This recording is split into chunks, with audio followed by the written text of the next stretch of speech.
다음 키워드 보겠습니다. 네.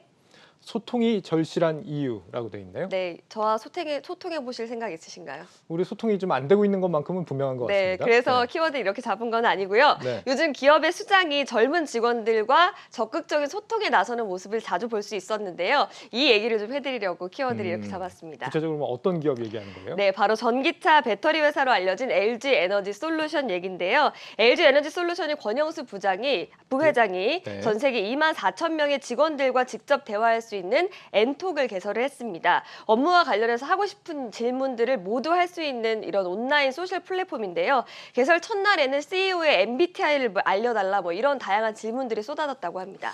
2만 4천 명의 이 의견을 다 읽어보라면 정말 부회장님 잠잘 시간도 없겠습니다. 네, 근데 요즘은 또 리버스 멘토링이라는 것도 뜨고 있다고 하는데요. 리버스 멘토링이란 원래는 선배가 후배를 가르치는 기존 멘토링에서 반대가 되는 거죠. 그러니까 예를 네. 들어서 제가 이제 앵커를 가르칠 수 있는 그런 굉장히 상황이 바라는 눈치인데요. 네, 그런 상황이 되는 건데요. 실제로 LG U+는 지난해에 하현회 전 부회장을 비롯해서 각 부문 임원 10명이 신입사원 20명으로부터 MZ세대 소통법 등을 배웠다고 합니다. 저도 뭐 리버스 멘토링 이자한테 한번 받아보고 싶긴 합니다. 네. 약간 재미를 담당하고 있는 기자이기 때문에 네. 사실 직원과의 소통은 CEO의 기본 덕목일 텐데 지금까지 그 MZ세대 위에 아재들하고는 그런 소통이 없었다가 네. MZ세대한테만 유독 소통을 늘리는 것 같아요. 그 이유를 뭐라고 봐야 될까요? 일단 기업들이 MZ세대를 주축으로 한 직원들의 변화 요구에 직면을 하면서 이에 맞서는 다양한 방법들을 좀 강구하고 있는 것으로 좀 풀이가 되고 있습니다. 실제로 올해 초에 SK 하이닉스에서는 연봉의 20%에 해당하는 성과급을 지급하자 실적에 비해서 턱없이 낮다는 점을 두고 직원들이 논란을 샀고요. 삼성전자에서는 각 사업 부문별로 성과급 격차에 대한 반발의 목소리가 나왔습니다.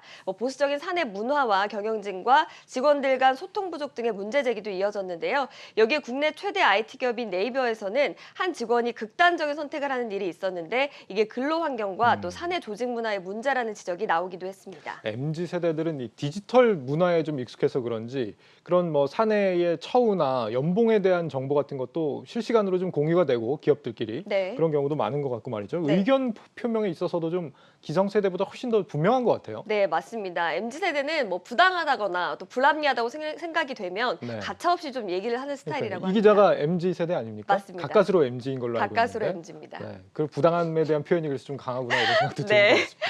네, 또 임금이 그래서 많고 적을 뿐만 아니라 임금 결정 과정에서의 투명성에까지 좀 관심을 갖고 있는데요. 이외에도 근로 환경이나 고용 조건, 사내 문화 등 광범위한 분야에서 관심을 갖고 있는 것으로 좀 파악이 되고 있습니다. 그러니까 이런 소통의 흐름이 위에서 먼저 아래에 손을 내밀었다기보다는 그 MZ세대들이 먼저 좀 이런 의견들을 제시했기 때문이다. 이렇게 봐야 될까요? 반드시 또 그렇게 볼 수만은 없다는 것이 의견인데요. 예. MZ세대가 더 분명한 목소리를 내는 것도 있지만 기업 차원에서도 직원들을 붙잡아야 하는 필요성이 있었기 때문입니다. 특히나 IT나 AI처럼 미래가 유망한 핵심 기술 산업에서는 구인난이 심각한 상황이라서 직원들과 수평적인 관계를 형성하지 않으면 좋은 인재를 놓칠 수 있다는 절박감이 소통 행보를 만들어내고 있다는 분석입니다. 이런 소통 행보는 바람직하겠습니다만 요즘 판교에서 나타나고 있는 이런 개발자 모시기 경쟁처럼 뭔가 좀 너무 또 기업들의 출혈 경쟁이 되는 것도 바람직하지 않지 않을까 싶어요. 네, 실제로 지난 6월에 기본급 8%를 인상을 결정했던 SK 하이닉스가 연말을 앞두고는 성과급 고민에 빠졌다고 하는데요. 연말 성과급으로 자사주를 지급하면 단체 행동에 나서겠다라는 얘기들이 직원들 사이에서 돌고 있기 때문이라고 합니다. 예. 또 지난 3월에 임금을 9% 인상했던 LG전자는 지난달 성과급 체계를 개편했는데요. 사업 부문별이 아니라 회사 전체의 매출과 영업이익을 기본적으로 적용한다는 그런 안입니다.